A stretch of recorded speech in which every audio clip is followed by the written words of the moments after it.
সিজদায় পড়ে আল্লাহরে বলবেন, আল্লাহ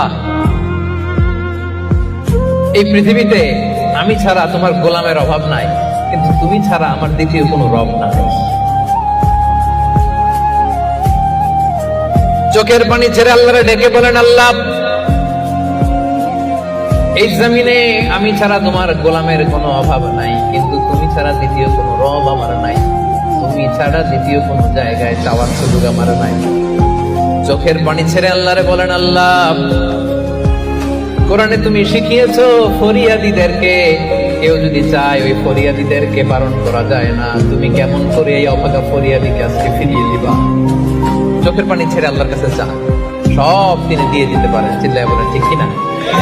গোটা বিশ্বের সবাই আমাদের যার যা লাগবে সব যদি আল্লাহর কাছে চাই, আল্লাহ যদি সবাইকে সবকিছু দিয়ে দেয়, আল্লাহ বলে আমার ক্ষমতার 1 ইঞ্চিও কমবে না। চিল্লায় বলেন ঠিক কিনা?